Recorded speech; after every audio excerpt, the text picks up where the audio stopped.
What is up, everyone? It's Thomas with Real Broker here in St. Augustine, Florida, coming at you live every Wednesday at 8 p.m., going over the market stats, news you need to know about, everything about buying, selling, or investing here in Northeastern Florida, and we're also doing a Q&A. So if you have any questions, whether you're watching it live or you're watching the replay, make sure you throw them in the comments below. I'll answer everything I can live, and if not, I'll come back and I will answer in the comments for anything that I don't get to live.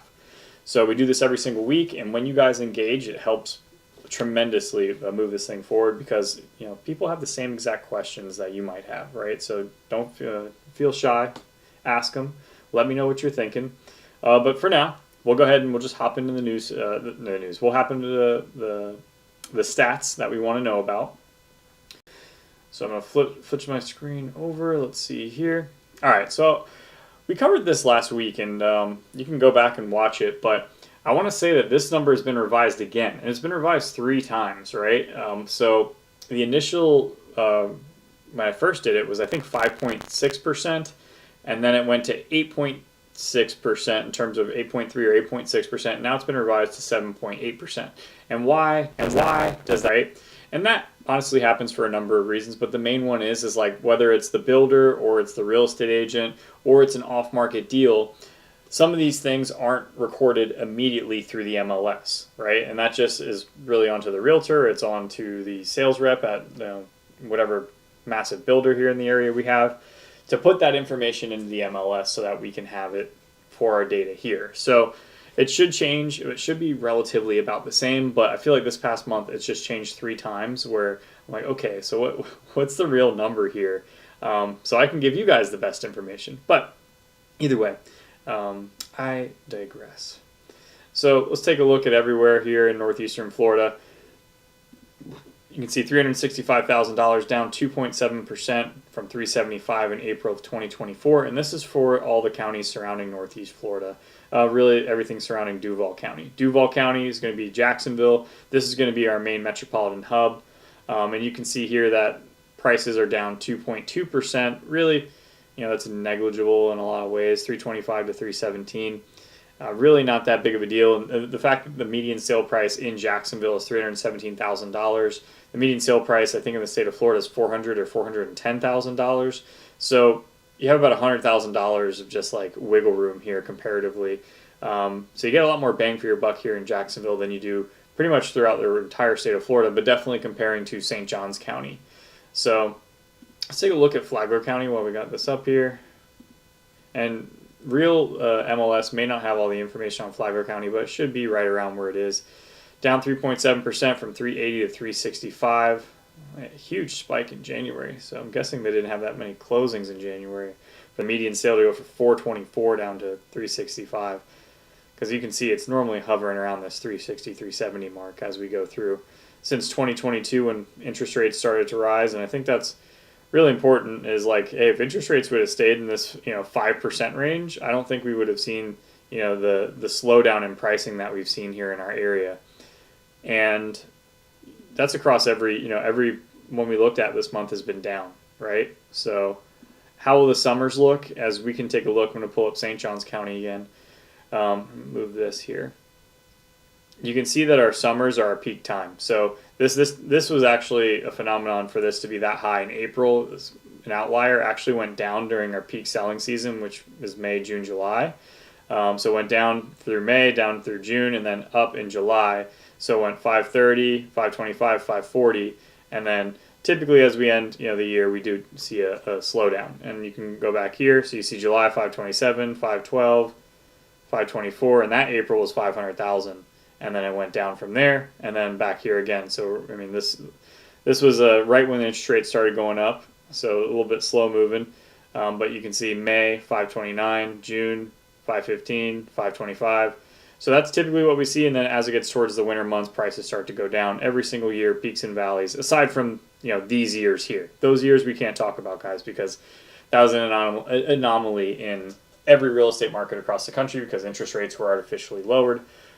Which made affording a house very easy. And then if you look at pricing just in general, I mean, back in August of 2020, median sale price in St. Johns County was $364,000 versus $502,000 now. So we've seen a big change here, right? It's definitely got very quickly too. The affordability is gotten crazy, but we've been pretty much hovering around this 500,000 mark for the past couple of years since interest rates are around 7%. Really, I think people ask me like, "Hey, what do you think about the market?" I do think it's slower. Last year we had like the slowest in terms of closings across the United States since like 1995, I think they said, which is pretty staggering. And this year seems to be on par with last year. The difference is that inventory has continued to go up and the demand has stayed the same, right? So as a buyer, you have a lot more negotiation room than you did even this time last year and the year before that. So that's a good thing. As a seller, it's just one of those things that you need to be aware of. Like, hey, there's more homes. There's 5 homes in your block for sale. You got to price competitively against them because more than likely they're pretty similar, right? So everyone wants to have the most expensive home on the block, but if you have 5 other homes that are active within your immediate neighborhood and you're not willing to price it, competitively against them, well, then you'll just have the most expensive house for sale on the block opposed to the most expensive sold house on the block. So either way, guys, any questions about the market, please let me know. We got Joan here. Thank you for being here, Joan. Really appreciate the support over on Facebook. Let's go. We're going to get into the news stories here, guys. So any questions about, one, the stats I just covered or any of the news stories I covered here, throw them in the comments below. We're going to get onto it right now. All right. So as we're talking about the market, I always try to do the news stories in terms of like national news stories, Florida State, and then local news stories. So 10 cities where homes sit on market the longest, and here it takes an average of 188 days to get an offer. Our market's right around 79 days, I believe, or 72 days I last checked. I can take a look here in a second. But the 10 housing markets, and there's no surprise that the majority of them are going to be in Texas and in Florida. So you see Port Lavaca, Texas, 188 days in the market. New Mexico, 130 days in the market. Key West, Florida, which actually really surprised me. Key West is such a sweet place. $1 million, though, median sale price, or average home value. I'm guessing they're median. I don't know. Hard to say. Elk City, Oklahoma, 124 days. Del Rio, Texas, 122. Lake Charles, Louisiana, 120. Clewiston, Florida, 120. Illinois, Macomb, Illinois, 120. Victoria, Texas, 118. And Texas, 170. So Texas really taking the cake on a lot of this market. And the one reason to keep in mind here is that Texas, Florida, a lot of the Southern Belt states saw such an influx of people from the pandemic, and that's because they handled COVID differently, more than likely, than the states that these people were coming from. Now that things have kind of moved back to normal, some of the people that are living in those states decide, you know what, I'm going to move back. More of my friends and family are where I originally came from. That's happening, but on top of that, you have work from home, which is changing things. How much I feel like that kind of trend has slowed down. I feel like corporations have kind of realized, like, okay, I don't need to bring everyone back full time. But I could be wrong. As the market changes, the employer, so if unemployment rate starts going up, the employer then holds more power in reality and could say, like, hey, if you don't want to return, then too bad, we'll just get rid of your job, or we'll hire someone else for less money because there's a ton of people out there. So if that happens, we could see this affect us more, especially here in our area. But then also within Texas and Florida, ton of new construction homes have been built, right? And they were already building them prior to the pandemic. But the influx of people, the amount of change in the areas, people have been building. I mean, you come here in St. Johns County and like 39% of our inventory for closings these past 6 months have been new construction homes. It accounts for a total of like 29% of our total market. And that's just what they have active on the market. They don't put all their homes on the market. So if they probably put every single home that they have for sale on the market, we'd have a lot more listings available. They'd probably be around like 40 to 50% of the market. So that's one big thing too. But new construction is really driving our market right now because they're able to say, hey, we got a 4.99 interest rate. You want to buy a new house? Gets a warranty on it. Oh, we'll pay your closing costs. You're buying a $500,000 house here in St. Johns County. Your closing costs are going to be around like $16,000, $17,000. So the builder's saying, I'll pay that for you. Oh, and I'll buy your rate down to 4.99, and you get a brand new house. So it makes it very enticing, and that goes to show why 39% of our closings are new construction. It's because if you're comparing, hey, this $500,000 house that's a resale versus this new construction house where I get all these incentives, it's really hard for this resale person to compete because they can really only compete in price. and they only have so much wiggle room. Whereas a builder, I mean, they bought all this land, they're able to subdivide all like their loss or their expected profit amongst all these different parcels of land, whereas you as a homeowner just have your one. So it makes it really, really tough. But either way, that's the verse side of that is the Northeast is still pumping, and I've covered this before, but like New Hampshire, 16 days on market. Like that's where we were in COVID. We had 16 days on market. Like that's about, I think we may have gotten to 12, but to have that today is crazy. Also, price point 429, 420, 434. Rochester, New York. This price point, $230,000. Now you're up there in upstate New York. It's freezing up there, but $230,000, 17 days on the market. And that you're going to see that trend throughout most of this list, aside from those top two. Lancaster, Pennsylvania, beautiful little city, 370. Bloomington, Illinois, 256. 196, Hartford, Connecticut. 1 million, San Jose, California, obviously that's the different one. Rockford, Illinois, 165. Cortland, New York, 187. York in Pennsylvania, 268. So all these are sub 300,000. So, well, most of these are all 300,000. The other places, just what it is, right? Just location, geography, population, all that kind of stuff. But that's, to be able to buy a home at that price in today's world is pretty crazy. The fact that that's available shows you like, hey, they're 20 days on market, everything's flying off the shelves. So, tale of two different markets. I was actually reading a news story that's saying like New Jersey has so many hot areas, like it's like New Jersey, Philly area where homes are selling like that very, very quickly still. That essentially like when they report the national numbers, like Florida and Texas are like weighing everyone down, like in terms of median days on market, whereas Jersey, Philadelphia area, that little pocket of the Northeast is really pulling all those stats back up. So that median, on like if you were to just do like the Northeast, the Southeast, the numbers would be way different, right? So really interesting stuff. But any questions about that, let me know, guys. We're going to go on to the next news story here. Next news story here. Florida posts record tourism figures in 2024 with start of 2025 continuing the trend. 143 million visitors came to Florida. That's a 1.7% increase over the previous record that was set in 2023. DeSantis says this is because Florida tourism industry leads the nation. These results are proof that our freedom first policies work and that the Florida remains the best place to visit, work, and raise a family. Now, I mean, I think, and we're going to cover more about how politicians try to take responsibility for a lot of things that almost are natural, right? Like, state of Florida is beautiful, right?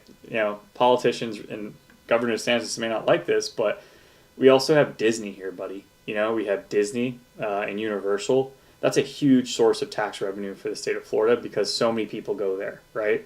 So that drives the majority of our tourism. But then we also have we have the Keys and we have Miami, we have St. Augustine. We have all these beautiful things about living here in Florida that people want to visit. They're probably going to come and visit regardless. And I know one of the big things was people were talking about Trump and Canada and how Canadians are told hey, you don't want to visit the United States. Well, Canadians were actually one of the biggest people to visit us this year, and it's was it because some politicians said some things that made them want to come or not want to come? No, it's freaking cold in Canada, right? So you know what they decided? I'm going to come down here in January or December or whatever and enjoy the warm weather, and it's the closest place. They can go to Mexico too, I guess, right, or California, but California's probably going to be more expensive. So I don't know. I think politicians want to take a lot of the responsibility for our tourism numbers are up. We live in the state of Florida, especially over the winter. People want to come here and vacation, go to the beach and go downtown and all that kind of stuff. Doesn't have that much to do with the local politics. That's my opinion. If you think I'm wrong, let me know. Maybe people are visiting just so they can see how free the state of Florida is. I don't know. Maybe I'm wrong. Maybe I'm not. I don't know. But either way, guys. We'll go to the next news story here. Any questions about this? Looks like we got one from Joan. What's the attraction in the Northeast? So the Northeast of the country, I honestly just think it's population and their density of housing already is up there, right? So we can build wherever we want here. We have so much land that you can build on. We're going to cover something about building on land in just a bit. But we have so much available here, which is why you can buy a new construction home for $350,000, $300,000. There's one right around the corner. I bought my house for $300,000, right? So there's so much land around here, whereas up in the Northeast, it's just so densely populated, and also you've already built on top of each other in a lot of these areas. That land is super expensive. So you buy a $500,000 house and you got to put 200,000 into it, and then you have the population. My demographic of people my age, they're now getting into home ownership. They're starting their families. They want to, and we're a huge population. So that's really what's going on in the Northeast. And also, I would say probably another attraction, especially people my age, is going to be jobs. Right, between New York, New Jersey, Philadelphia, you have a ton of jobs just within like a 2-hour stretch of each other. So that's one of the biggest things, right? We all have good pay. So that's one thing that people talk, they don't like about the state of Florida, is the pay isn't compensatory to how expensive it is to live here. So the Northeast, but in the same way, it's the same in the Northeast, but I guess you just don't move away from your friends and family at that point. So that'd be my best guess, Joan. All right, on to the next news story. Share my screen. St. Johns County land swap was a wake-up call about vulnerability of Florida conservation land. State Representative vows to find better ways to tighten up loopholes and that threaten the development of conservation land. So a land swap was proposed with 600 acres of land in the Guana River area by some random company, right? It seemed kind of out of nowhere. Most of us thought, like, can you even do that? Like, it's a park. Like, are you able to do that? And what they were doing is saying, like, hey, we have 600 acres of land. We'll trade you 600 acres of land if you can just give us this parcel here in Guana.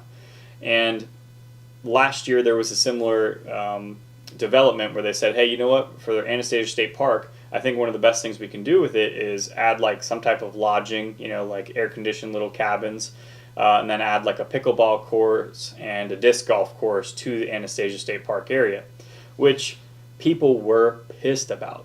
Did not like hearing that at all. Same thing with this, right? So this also goes along with people here in St. Johns County are already tired of development, but people then are like, hey, we're going to develop inside your national parks and inside Guana Reserve, opposed to like the rest of the land here in St. Johns County.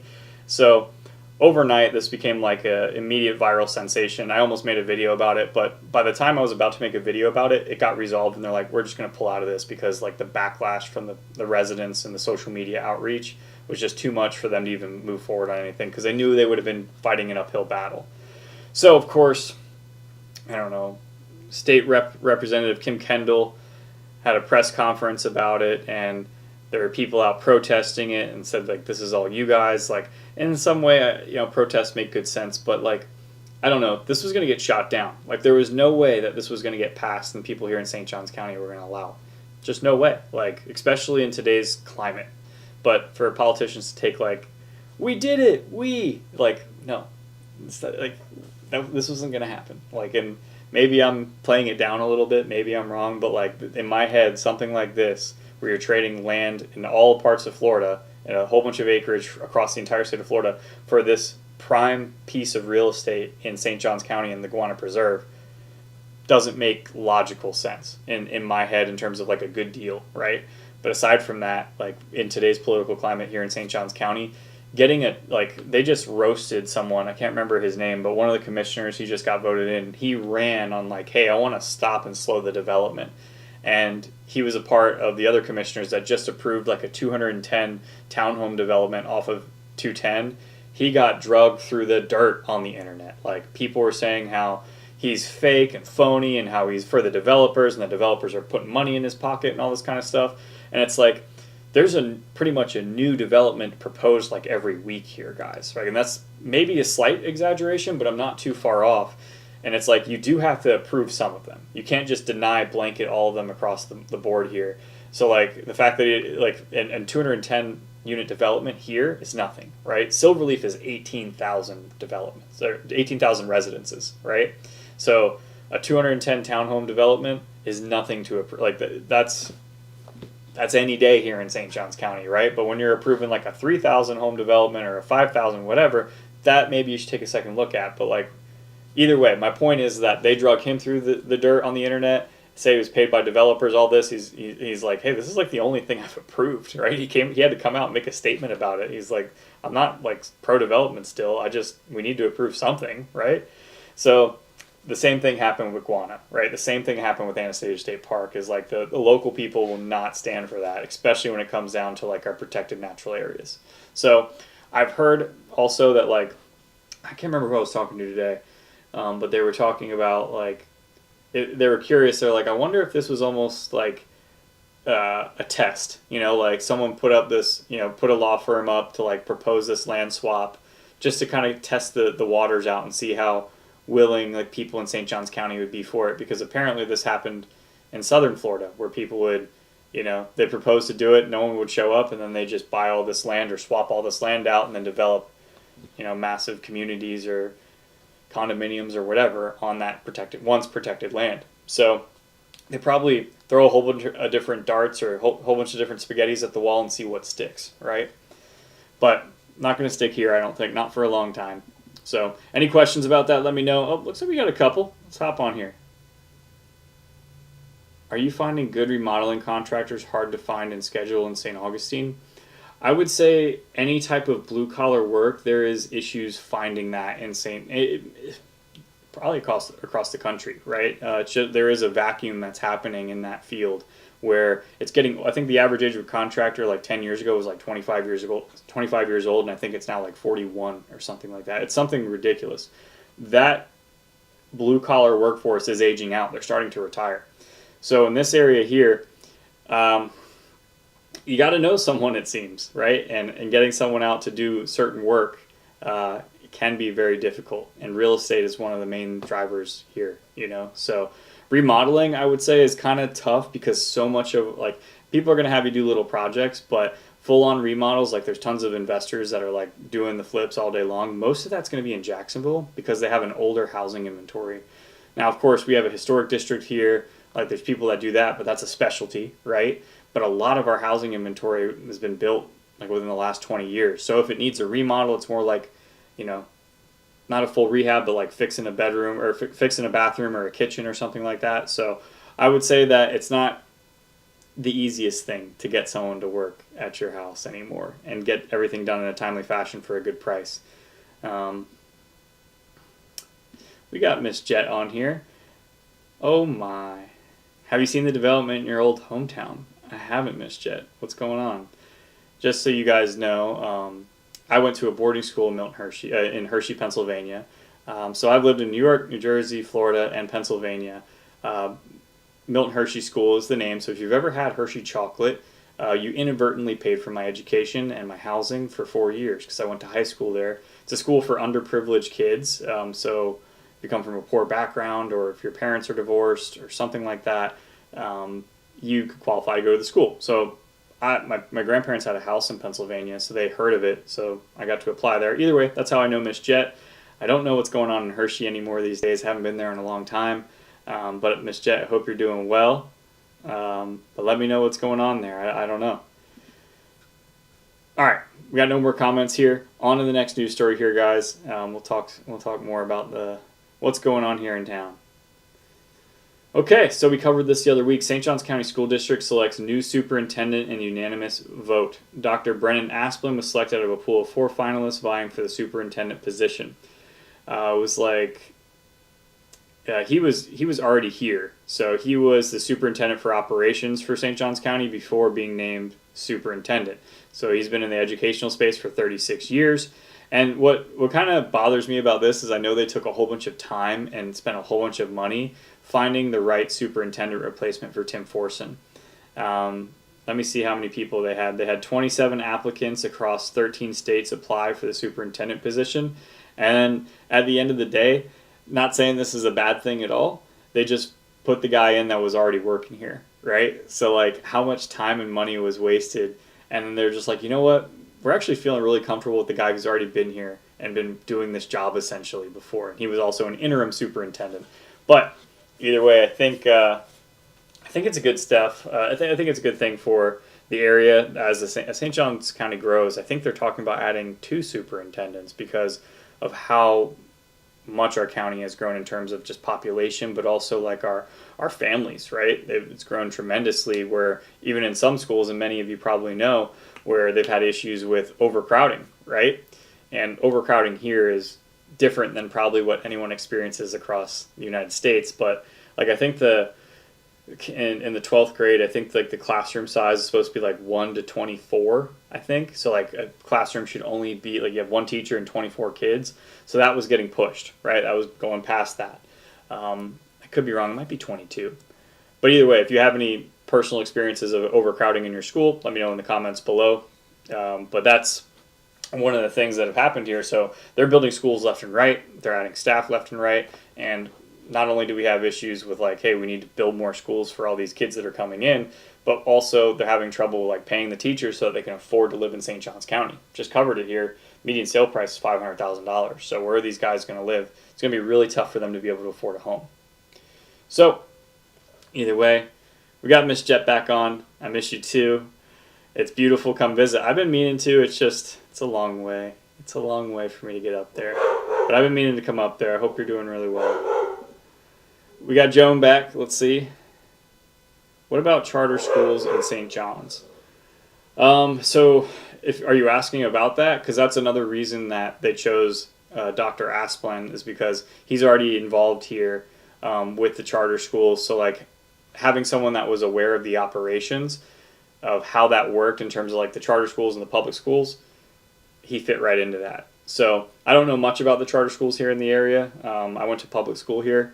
So, but I hear they're very good. I hear they're very, very good schools. That's pretty much all I know.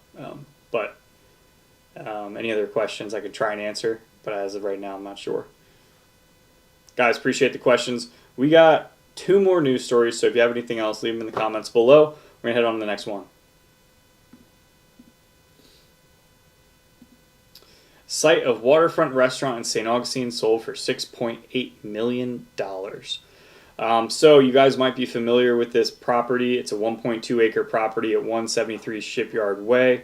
It was purchased on May 15th for $6.86 million. The buyer was Can 2 Productions, registered at 93 Orange Street in St. Augustine. The seller was Greenwood Property LLC. This is the site of Asado Life, but it was also Otters on the Water, and originally Culinary Outfitters had that building. And yeah, so that whole area is beautiful. I mean, it's brand new.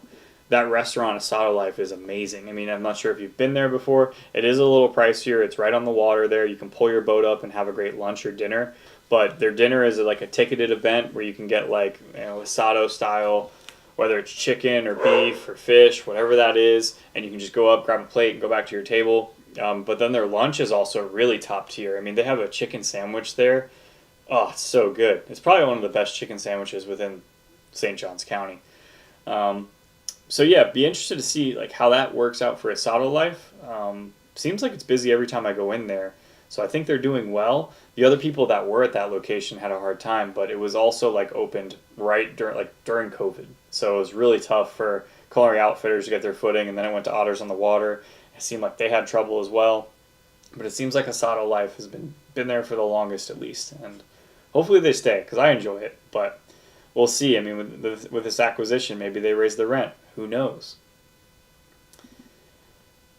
Let's see here. Joan, you're welcome. All right, guys, we got one more news story. Any questions, let me know.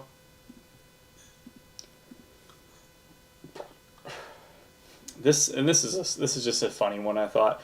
But the St. John's / Flagler County town has the smallest population in Florida, 9 people. So if you've ever been to Marineland, it is an incorporated area here, and it only has 9 people that live there.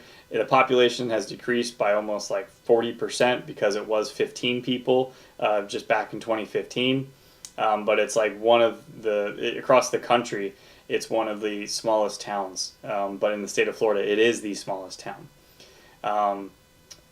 But over the last year, UF has had Whitney Laboratory for Marine Bioscience out there as well. They also have Marineland there. But this is the area right here, so if you're familiar, this probably looks familiar. But yeah, it is has its own board of commissioners and everything, but it's the smallest population for a city in the state of Florida.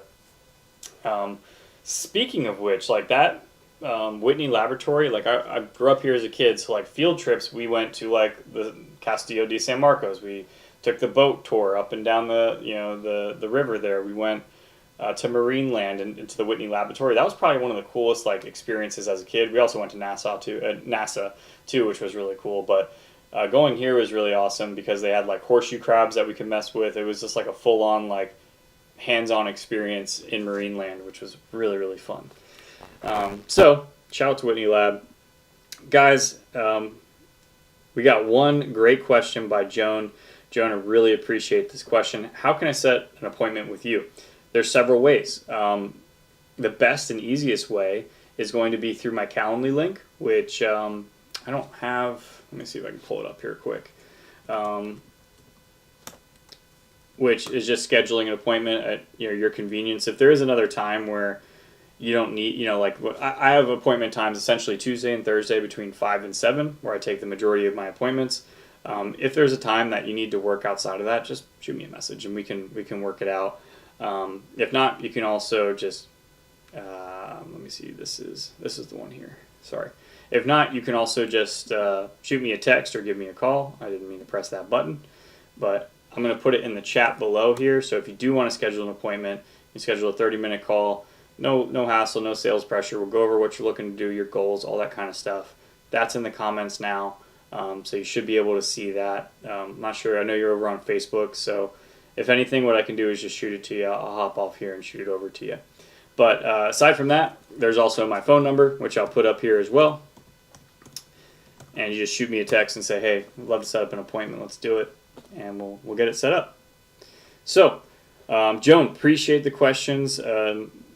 Shout out to Joan. Shout out to Miss Jet, Kevin.